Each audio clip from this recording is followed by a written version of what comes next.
ሰላም ሰላም ወገኖቼ እንደምን አላችሁልኝ? እግዚአብሔር ስሙ ይባረክ። እኔ በጣም ደህና ነኝ። በትናንትናው ዕለት የጀመርነውን ባህርም ሙታንን ሰጠ ሚለውን እየተመለከትን ነው ያለን። ዛሬ ክፍል 2 እናያለን። እንግዲህ ይህንን ለምንድነው ይሄ ከወንድማችን አንድ ወንድም የመጣ ጥያቄ ነው። ይህ በጣም ጠቃሚ መጽሐፍ ቅዱስን እንዴት ነው የምናጠናው፣ እንዴት ነው የምናየው የሚለውን ሊመልስልን የሚችል በጣም ሰፊ ትርጉም ያለው በአጠቃላይ ግን የክፉና የጨለማውን ኃይል እንቅስቃሴና በዛ ውስጥ ያለውን በአጠቃላይ የጨለማውን ሥራ የሚይዝ ነው። በዛ ውስጥ ያንን የሚያንጸባርቅ ነው ባህር የሚለው። እንግዲህ አንድ ነገር ማለት ፈልጋለሁ። ብዙውን ጊዜ አሁን ለምሳሌ መጽሐፍን ገልጠን ስናይ ባህር የቀይ ባህርን ተሻገሩ። ቀይ ባህር ማለት ምን ማለት ነው? ኦኬ እግዚአብሔርም ምድር ውሃውን ባህር ብሎ ጠራው። ባህር ማለት ምንድነው? ባህር ማለት ብለን ልንተረጉመው እንደዛ አይደለም። እግዚአብሔር አንዳንድ ቦታ ላይ በብዙ ቦታዎች ላይ በቅኔ ፊገራቲቭሊ በምሳሌያዊ በተለያየ ሁኔታ ይናገራል። የምድራዊ ነገሮችን ይጠቀማል። ዛሬ አሁን ትልቁ ችግራችን እኛ ክርስቲያኖች በተለይም ኢትዮጵያውያን፣ ሳውዝ አፍሪካውያን እና የናይጄሪያ ያየን እንደሆን መጽሐፍ ቅዱስን ከማጥናት ይልቅ መጽሐፍ ቅዱስን ከመመርመርና ውስጥ ያለው ጥበቡ ምንድነው ሚለውን ከመመልከት ይልቅ የራሳችን ነቢያት ዝም ብሎ ነቢያት እያልን የራሳችን ሰዎች እንዲነግሩን ሰዎች እንዲሉን እንፈልጋለን። መጽሐፍ ቅዱስ ግን እንደዛ አይደለም። መጽሐፍ ቅዱስ የሚጠና የሚመረመር ነው። እኛ ንጉሶች ነን በእግዚአብሔር ዘንድ። እኛ ምኖች ነን? ንጉሶች ነን። ነገስታት ተብለን እንጠራለን። እኛ ነገስታት ከተባልን ታዲያ የነገስታት ሥራ ምንድነው ሚለውን ምሳሌ በአጠቃላይ በምሳሌ ነው እግዚአብሔር የሚያስተምረው። በምሳሌ ማለት ምን ማለት ነው? ምድራዊ የሆኑ ነገሮችን በመጠቀም ሰማያዊ ጥበብን እግዚአብሔር ያስተምራል። ምናያቸውን፣ የምንዳስሳቸውን፣ የምንቀምሳቸውን፣ የምናሸታቸውን በአይኖቻችን ተመልክተን ምንላቸውን እነሱንን በመጠቀም እግዚአብሔር ሰማያዊ ጥበብን ያስተምራል። በአጠቃላይ መጽሐፍ ቅዱስ እንደዛ ነው። እንግዲህ ብዙውን ጊዜ አሁን ለምሳሌ ባህር ሲል እንዲሁ ጥሬ ትርጉም አለ። ምንም ትርጉም የማንሰጠው ብቻ ባህር ነው። ለምሳሌ ባህሩን ከፈለው ማን ነው? ባህር ከፈለ ወይም ይሄ ባህር አለ መጽሐፍ ቅዱስ የሚናገር የጨው ባህር ይለዋል። ባህር ነው። ምክንያቱም የጨው ባህር ጨው ያለበት ባህር ማለት ነው። ነገር ግን በብዙ ቦታዎች ላይ ረጋ ብለን ልናጠናቸው የሚገባ እግዚአብሔር ሰማያዊ ጥበብን፣ ሰማያዊ ማስተዋልን፣ ሰብአዊ መረዳትን በምናያቸው ነገሮች ያስተምረናል። ጌታችን የተናገረውን ልበል ላንብላችሁ።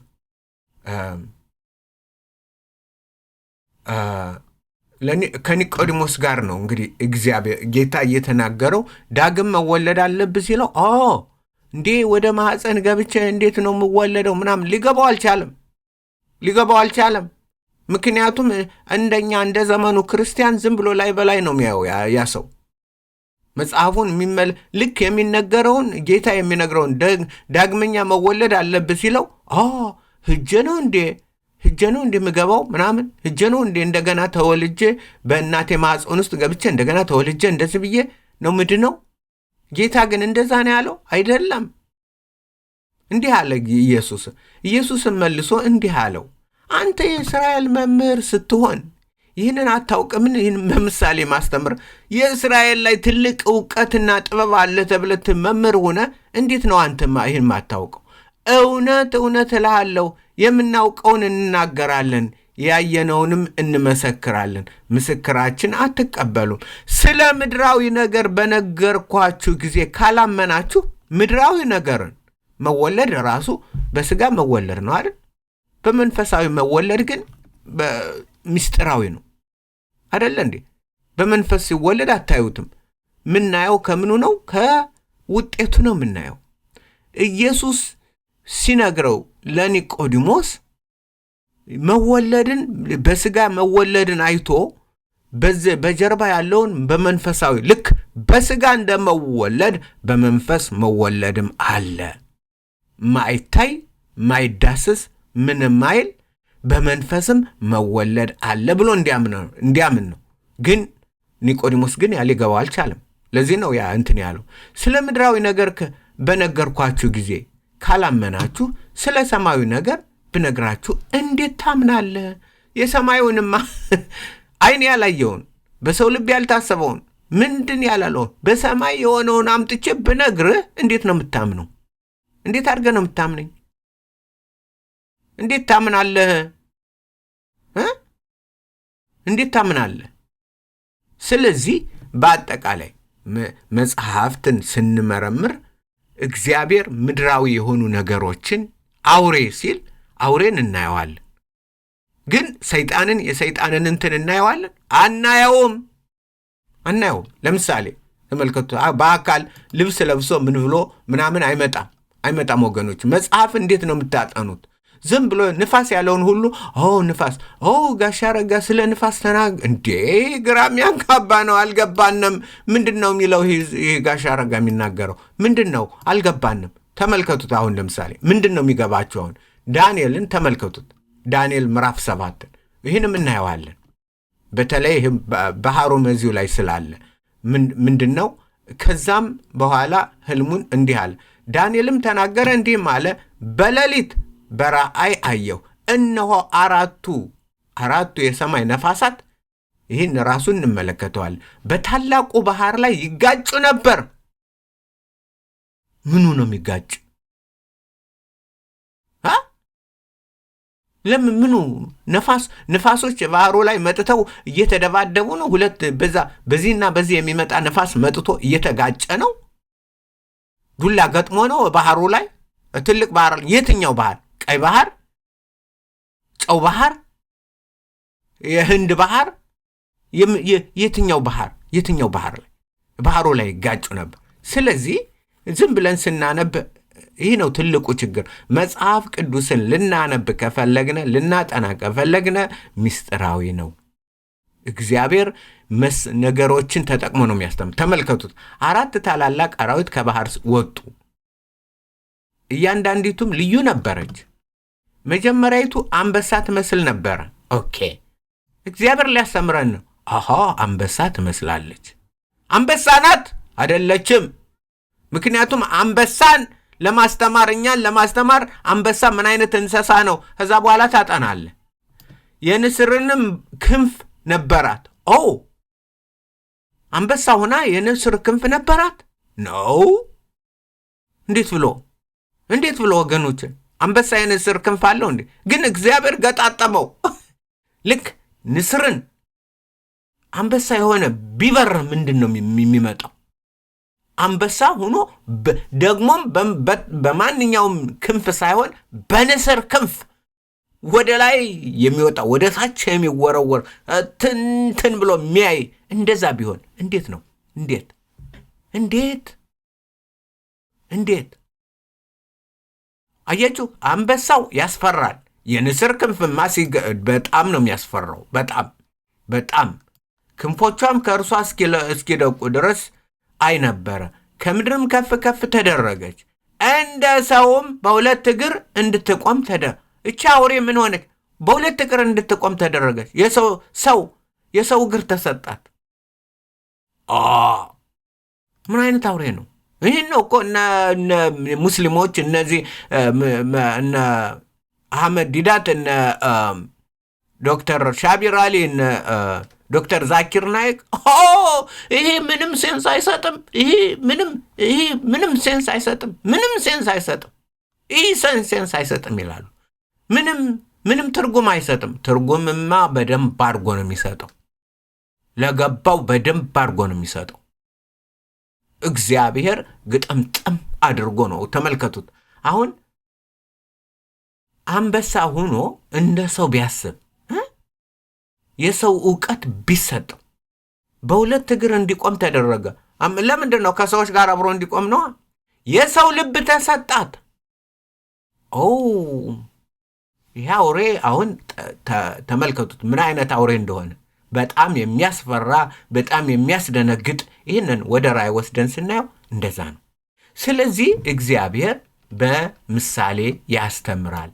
በምሳሌ ነው የሚያስተምረው።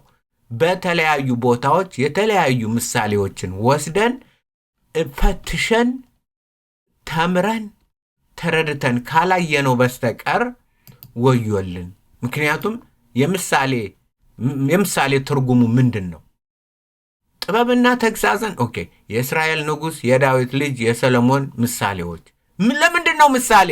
በመጽሐፍ ምሳሌ እግዚአብሔር በምሳሌ የሚያስተምረን ለምንድን ነው? ጥበብና ተግሳጽን ለማወቅ ከማንበብ በስተቀር ዝም ብሎ መጀመሪያ መጽሐፈ ምሳሌን ገብተ ከማንበብ በፊት ለምንድን ነው ማነበው? ጥበብና ተግሳጽን ለማወቅ የእውቀትንም ቃል ለማስተዋል። አወቅ በኋላ ደግሞ ቃሉን እንድታስተውል፣ በቃሉ ላይ እንድትቆም፣ ቃሉን እንድትፈትሽ፣ ቃሉን እንድትኖርበት፣ ቃሉን እንድታንሰላስል፣ በዛ እውቀት ላይ ማስተዋል እንዲኖር ማስተዋል የጥበብን ትምህርት ጽድቅንና ፍርድን ቅንነትን ለመቀበል። ምሳሌው ምንድን ነው? መጽሐፍ ቅዱስን አንብበ ይህን ነው የምታደርገው። ለመቀበል ብልሃት ለአላዋቂዎች ይሰጥ ዘንድ ለጎበዛዝትም ዕውቀትን ጥንቃቄን። እግዚአብሔር ለምንድን ነው በምሳሌ የሚያስተምረው? እንደኔ አይነት ምንም የማያውቅ የነበረውን ሊያስተምረኝ፣ እንዳንቺ አይነት ምንም ላልገባሽ ያለውን በጥበብ በማስተዋል በጥንቃቄ። ለምንድን ነው የምትጠነቀቀው? እንዳትያዝ፣ እንዳትወሰድ፣ እንዳትረገጥ፣ እንዳትበላ፣ እንዳትዋጥ፣ እንዳትዋጭ፣ እንዳት እግዚአብሔር እንደዚህ ነው። ስለዚህ ምሳሌ ብለን ሳይሆን ምንድነው ምሳሌ? ምንድነው ምሳሌ? ጠቢብ እነዚህን ከመስማት ጥበብን ይጨምራል። ይህንን ምሳሌን በማለት አስተዋይም መልካም ገንዘብ ምክሩ ያደርጋል። ምሳሌውንና ትርጓሜውን የጠቢባን ቃልና የተሸሸገውን ነገር ለማስተዋል። ማን የሸሸገው? ማን ነው የሸሸገው? እግዚአብሔር እኮ ለልጆቹ ሸሽጎ ነው። ለዚህ ነው ፈልጊ፣ አንኳቂ፣ ፈልጊ ምትዩ። የእግዚአብሔር ክብር ነገርን መሰወር ነው፣ ጥበብን መሰወር ነው። የነገስታት ክብር ግን ነገርን መርምሮ መመርመር ነው። ነገስታት ማን ነው? እኛ ከክርስቶስ ጋር አብረን የነገስ ነው። እግዚአብሔር ይደብቀዋል። ስለዚህ በዛ አይነት መልኩ ነው የምናጠነው።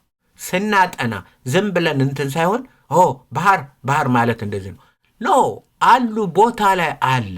እንዴት እንደምታጠኑ ከኔ ጋር አብራችሁ ተመልከቱ። አብረን እንፈትሽ። ጥያቄ ካለ ጠይቁ። እና ይህን ለምሳሌ ምሳሌን ውህዱና ምሳሌ አንድን በደንብ አድርጋችሁ አንብቡ። ምክንያቱም መጽሐፍ ቅዱስ በምሳሌ ነው የተጻፈው። ነገርን በምሳሌ አፌን በምሳሌ ከፍታለሁ አለ ኢየሱስ። ዓለም ሳይፈጠር ጀምሮ የነበረውን እናገር ዘንድ አፌን በምሳሌ ከፍታለሁ አለ። እግዚአብሔር ስሙ ይባረክ። ስለዚህ በዛ መንፈስ ነው ወደ መጽሐፍ የምንመጣው። በዛ መንፈስ ነው የምናጠናው የምናየው እንጂ ጋሽ አረጋኸኝ ላይ እንዴት ነው ግራም ያጋባ ነው ምንድን ነው የሚለው? ተመልከቱት። ካልገባችሁ ጠይቁኝ። ስለዚህ ምንድን ነው ራእይ ላይ የሚናገረው ምንድን ነው የሚለውን እሱ እናያለን። እንቀጥላለን። ዛሬም እንቀጥላለን። እንዲህ ይላል ቁጥር 13ና ሙታንም ታናናሾችና ታላላቆችን በዙፋን ፊት ቆመው አየሁ። መጽሐፍም ተከፈተ፣ ሌላም መጽሐፍ ተከፈተ፣ እርሱም የሕይወት መጽሐፍ ነው። ሙታንም በመጽሐፍ ተጽፎ እንደነበረ እንደ ሥራቸው መጠን ተከፈሉ። ባህርም በእርሱ ውስጥ ያሉትን ሙታንን ሰጠ። ሞትና ሲኦልም በእነርሱ ዘንድ ያሉትን ሙታንን ሰጡ። እያንዳንዱም እንደ ሥራው መጠን ተከፈለው ይላል። ሞትና ሲኦል በእሳት ባህር ውስጥ ተጣሉ። ባህርም ራሱ ወደ እሳት ባህር ተጣለ። እሳት ባህር ምን አለበት? ሕይወት አለበት ነው? ሞት ነው፣ ቃጠሎ ነው፣ ዋይታ ነው። እሳት ባህር እና ምንድን ነው የሚለው? ባህርም በእርሱ ውስጥ ያሉትን ሙታን ሰጠ። ለማን? እንዴት? እነማን ናቸው? የምን ሙታን ነው? የበሬ፣ የላም፣ የአህያ፣ የዶሮ፣ የፍየል፣ የምን ሙታንን ሰጠ። ይህንን ነው እየፈተሽን ያለን። በብሉይ ከዘፍጥረት ጀምረን እያየን ያለ ነው። ይህን ለመረዳት ነው። ባለፈው እንዳልኳችሁ መጽሐፈ ራእይ የራሱ መጽሐፍ አይደለም፣ ሌሎችን የሚያብራራ መጽሐፍ ነው። ለሌሎች ድምዳሜ የሚሰጥ፣ ለሌሎች ማብራሪያ የሚሰጥ፣ ለሌሎች በአጠቃላይ ከዘፍጥረት ጀምሮ ላሉት ከፍተኛ እንድንረዳቸው የሚያደርግ መጽሐፍ ነው። ስለዚህ ይህንን በዛ መንፈስ እናየዋለን። ትናንት ያየነውን አሁንም አንድ ቦታ ላይ ኢዮብ ላይ በተለይ ኢዮብ 26ን በደንብ አድርጋችሁ እዩት። ነገር ግን ኢዮብ 38 ግን ዛሬም ልደግመው ፈልጋለሁ። ምክንያቱም ትናንት ያላልኩት አለ። ይሄን የተናገረው እግዚአብሔር ነው፣ ለኢዮብ ነው። በምሳሌ ነው የሚናገረው፣ በፊጋራቲቭ ላንጉጅ ነው፣ በአላጎሪ ነው የሚናገረው፣ በተለያየ ቋንቋ ነው። እግዚአብሔር በአውሎ ነፋስ ውስጥ ሆኖ ለኢዮብ መለሰ እንዲህም አለ። ይህንን የሚናገረው ማን ነው? እግዚአብሔር ነው። የማን ቋንቋ ነው? የእግዚአብሔር ቋንቋ ነው። ለማን ነው? ለኢዮብ ነው። ለኢዮብ ነው የሚነግረው። ግን በውስጥ እግዚአብሔር ኢዮብ የክርስቶስ ምሳሌ ነው ብያችኋለሁ። የጌታችን የኢየሱስ ክርስቶስ ምሳሌ ነው። በመጽሐፍ ቅዱስ የክርስቶስ ምሳሌ ሆኑ ብዙ ነው ያሉት።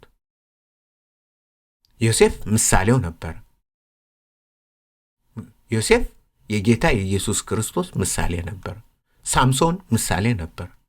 ብዙዎች የጌታችንና የመድኃኒታችን የኢየሱስ ክርስቶስ ምሳሌ ሊመጣ ላለው ምሳሌ። ዳዊት ምሳሌ ነበር። ዳዊትም ምሳሌ ነበር። እኛ ራሳችን የክርስቶስ ምሳሌ ነን እኮ አይደል እንዴ? እኔ ክርስቶስን እንደምመስል እናንተም እኔን ምሰሉ፣ ክርስቶስን ምሰሉ። እናንተን አይቶ ክርስቶስ ብሎ ሰው እንድንድ የክርስቶስ ምሳሌ ሆናችሁ እንድትኖሩ። በጥንትም ዘመን እንደዛ ናቸው። በእኛም ዘመን እኛም የክርስቶስ ምሳሌዎች። ክብር ለእግዚአብሔር ለአምላካችን ነው። ስለዚህ ተመልከቱት፣ እግዚአብሔር ነው ይሄ በአጠቃላይ የሚናገረው። ስለምንድን ነው የሚናገረው? ያለ እውቀት ነው እነዚህ የሚሉት። እውቀትን ግን አላወቁም እነዚህ የሚለፈልፉት። እንዲህ ይላል፣ እግዚአብሔር በአውሎ ነፋስ ውስጥ ሆኖ ለኢዮብ እንዲህ ሲል መለሰ።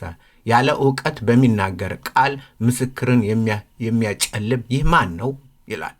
እንግዲህ ሰው እንደ ሰው ወገብህን ታጠቅ፣ እጠይቅህም አለሁ፣ አንተም ተናገረኝ። ምድርን በመሰረትኩ ጊዜ አንተ ወዴት ነበር? ታስተውል እንደሆነ ተናገር። ብታውቅስ መስፈሪያዋን የወሰነ መስፈሪያዋን ማን? መሬት ተሰፍራለች፣ እግዚአብሔር ሰፍሯታል። ለምን? በምኗ ነው መስፈሪያ? በአጠቃላይ መስፈሪያ ስንል ብዙ ነገር አለው። በላይዋስ የመለኪያ ገመድ የዘረጋ ማን ነው? በመሬት ላይ እግዚአብሔር የመለኪያ ዘርግቷል። ይህን ረጋ ብለን እናጠናዋለን። አጥቢያ ኮከቦች በአንድነት ሲዘምሩ፣ የእግዚአብሔር ልጆች ሁሉ እልል ሲሉ። ሃሌሉያ! የአጥቢያ ኮከቦች እነማን ናቸው? የአጥቢያ ኮከቦች የእግዚአብሔር ልጆች። በተለያየ ቋንቋ ነው የሚለው። አጥቢያ ኮከቦች በአንድነት ሲዘምሩ፣ የእግዚአብሔር ልጆች ሁሉ እልል ሲሉ። መሰረቷ በምን ላይ ተተክለው ነበር? የመሬትን መሰረት ነው። ምክንያቱም ከመሬት ነው እኛ ይወጣል። እግዚአብሔር ከመሬት ልጆቹን እንደሚያወጣ ነው የሚናገረው። የማዕዘኗንስ ድንጋይ ያቆመ ማን ነው? የመሬት የማዕዘን ድንጋይ ማን ነው? ማን ነው የማዕዘኗ ድንጋይ? ከማዕፀን እንደወጣ በወጣ ጊዜ ባህርን እግዚአብሔር ይህንን ሁሉ ሲሰራ ይህንን ሁሉ ሲያደርግ ባህር ደግሞ ተናወጠ። ኖ ኖ ኖ ኖ ኖ አይቻልም አለ። ባህሩ ደግሞ ምን አለ? አይቻልም፣ ይህንን አልቀበልም አለ። ባህር መጣ፣ ሰይጣን ጨለማ መጣ። እግዚአብሔር በረከትን፣ እግዚአብሔር ደህንነትን፣ እግዚአብሔር ማዳንን፣ እግዚአብሔር ፈውስን፣ እግዚአብሔር መልካምን ነገር በልጆቹ ላይ ባመጣ ጊዜ ባህር ደግሞ ተናወጠ። አያችሁ፣ እዚህ ጋር በአጠቃላይ ስታዩት ይሄን ነው የሚያስተምረን። ተናወጠ ባህሩ። ከማህፀን እንደሚወጣ በወጣ ጊዜ ልክ ከማህፀን ብሬክ ስሩ ነው የሚለው እንግሊዘኛው። ሰብሮ ከማህፀን ሰብሮ ሊወጣ ተነሳ። ማን? ባህሩ። ባህርን በመዝጊያዎች የዘጋው ማን ነው? ዘጋሁት አለ እግዚአብሔር። ዘጋሁት። ባህሩን ምን አረኩት? ዘጋሁት። በመዝጊያ ዘጋሁት። ዘሎ ፈንጥቆ ምድርን ሊያጥለቀልቅ ምድርን በመላ ሊውጣት የእግዚአብሔር የመሰረተውን መሰረት የማዕዘኑን ራስ ድንጋይ ስራ ለማጥፋት በተነሳ ጊዜ እግዚአብሔር ምን አለው? ዘጋው በመዝጊያዎች። ደመናውን ለልብሱ ጨለማውንም ለመጠቅለያ አደረኩት። ባህር ምን ሆነ? በምን ተሸፈነ? በደመና። ምን? ብርሃን፣ ጨረቃ፣ ፀሐይ እንዳይታይበት ጨለማውንም ለመጠቅለያ ያደረኩት። በጨለማ ተጠቀለለ። ባህሩ ራሱ በጨለማ ተጠቅሏል። ለዚህ ነው ዓለማችን፣ ለዚህ ነው ክርስቶስን ሊያይ ማይችለው። ለዚህ ነው ይመስላችኋል እግዚአብሔር በሚያስገርም ሁኔታ ለኛ አበራልን እንጂ በጨለማ ላለው ዓለም በተጠቀለለው ዓለም ይሄማ እንዴት ብሎ ሊያይ አይችልም። በሃይማኖት በምን በሁለንተናው ታስሮ ያለ በጨለማ ውስጥ ያለው ይሄን ሊያይ አይችልም።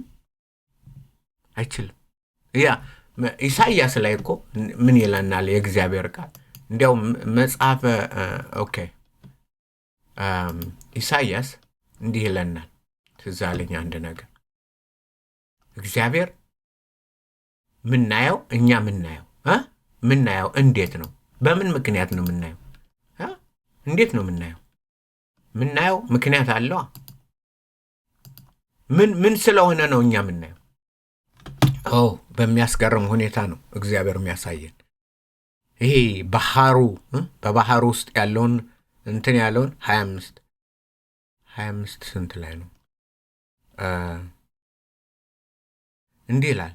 የሰራዊት ጌታ እግዚአብሔር ለሕዝብ ሁሉ በዚህ ተራራ ላይ ታላቅ የሰባ ግብዣ፣ ያረጀ የወይን ጠጅ ቅልጥም የሞላባቸው የሰቡ ነገሮች፣ የጥሩና ያረጀ የወይን ጠጅ ግብዣ በተራራው ላይ ያደርጋል።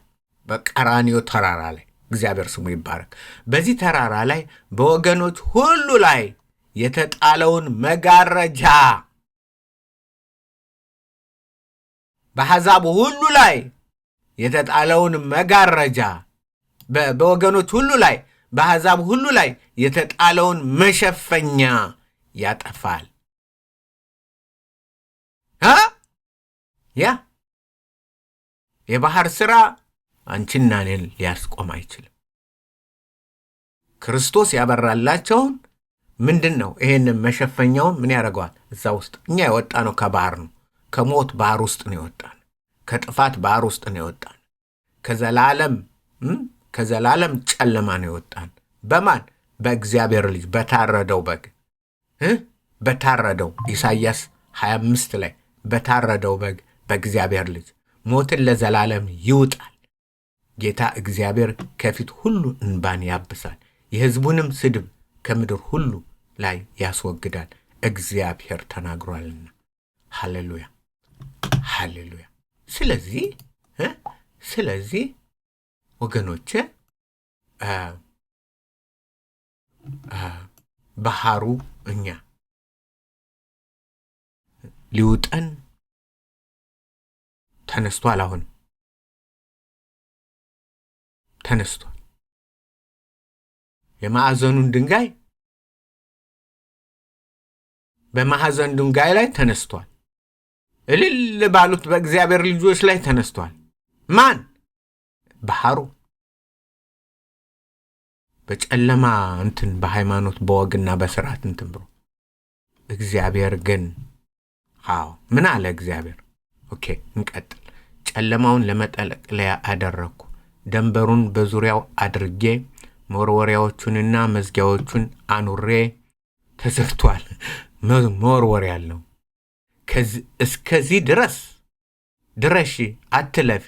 እስከዚህ ድረስ እንጂ ከዚህ አትለፍ። በዚህ ለትዕቢተኛው ማዕበል ገደብ ይሁን አልኩ። እግዚአብሔር ምን አለ? በቃ ትዕቢተኛው ማን? ከሁሉ በላይ ትዕቢተኛው ሰይጣን ነው። እግዚአብሔር ኢዮብን እንኳን በፈተነ ጊዜ ኢዮብ ምዕራፍ 1 ላይ ሰነድ ምንድነው ያለው? ኦኬ ይሄን አድርግ፣ ይሄን ግን አታደርግም።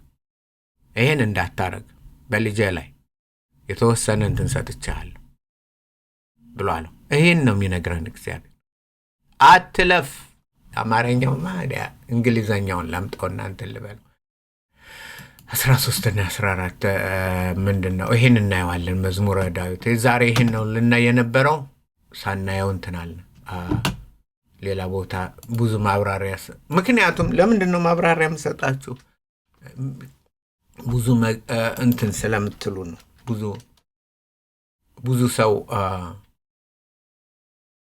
ብዙ ሰው የመረዳትና የመገንዘብ እንትኑ ግራ ሊጋባ ይችላል። ለምንድን ነው? ምክንያቱም እንዴት እንደሚጠናና ሐሳቡን ማብራሪያ ካልሰጠው እንትን ይችላል ማለት ነው። ምንድነው? I made a cloud a garment thereof, ደመናንም ልብስ አደረኩት። a thick darkness a swaddling for it, እንትኑን መጎናጸፊያ ጥቁሩን ጨለማ መጎና thick አማርኛው እንደዛ እንትን ነው። thick darkness ማለት ምን ማለት ነው? ድቅድቅ ጨለማ መጎናጸፊያው አደረኩት። ለማን? ለዚህ ለባህሩ break up for it my decree please and break up for it my decree place and set bars and doors, መዝጊያዎችና እንትኖችንም አደረኩኝ።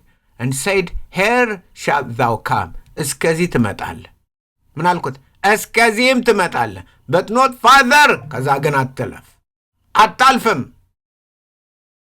ሰይጣን ምንም ያደርግ እንጂ እግዚአብሔር በፈቀደለት ነው መጠን የሚሰራው። በባህር ውስጥ የሚናወጠው በባህር ውስጥ ሊውጠን የተነሳው የክፉ ሰራዊት ምንድነው አለው? እግዚአብሔር ደንበር አድርጎለታል። ከዛ በላይ ግን አትለፍ። here shall thou thy pride waves be stayed፣ የትዕቢት ሞገድህ እዚህ ላይ ያቆማል አለ እግዚአብሔር። ምን የትዕቢት ሞገድ የሚናወጠው እዚህ አያልፍም አለው እግዚአብሔር። ለምን? እግዚአብሔር ለልጆቹ ግድ ስላለው። ስለዚህ ይሄ ባህር ይህን ሁሉ አድርጎ በእግዚአብሔር ላይ ተነሳስቶ ተቀናቅኖ እንትን ብሎ ያለው በመጨረሻው ቀን ወደ ቆሻሻ መጣያ ይጣላል። እግዚአብሔር ልጆችን ሲያከብር ክርስቶስ በነጭ ዙፋን ላይ ሲቀመጥ የእግዚአብሔር ልጅ በነጭ ዙፋን ላይ ቁጭ ብሎ በራእይ 20 ላይ እንደሚናገረው ሲል ይሄ ባህር በውስጡ የያዙትን ሰብስቦ ያጠራቀማቸውን በዘመናት ሁሉ ከዘፍጥረት እስከ ራእይ ያጠራቀማቸውን ይዞ እነዛን ያስረክባል። እነሱም ተይዘው ወደ እሳት ባህር ከባህር ወደ እሳት ባህር ይጣላል። ወደሚነደው ወደሚያቃጥለው ዋናው ባህር ያነ ነው። ይሄኛው የሽወዳ ነው። እዛ ሽወዳ የለም። የሚቃጠል ነው። መንደር ነው። ቀን ተሌት ሁሌ ዋይታ ጥርስ ማፋጨት። ስለዚህ ባህር እንዳይወጣችሁ በክርስቶስ ጸንታችሁ እንድትቆሙ ነው። ባህር እንዳይወጣን በእግዚአብሔር ልጅ በኢየሱስ ጸንተን እንድንቆም ጠላታችን ማን መሆኑን አውቀን ክርስቶስን በሱ ቃሉን እየፈተሽን እየለመን ዘወትር እየተማርን በቃሉ ጸንተን እንድንቆም ነው። አደራ በሰማይ አደራ ምላችሁ ክፍል 2 ነው ይሄ።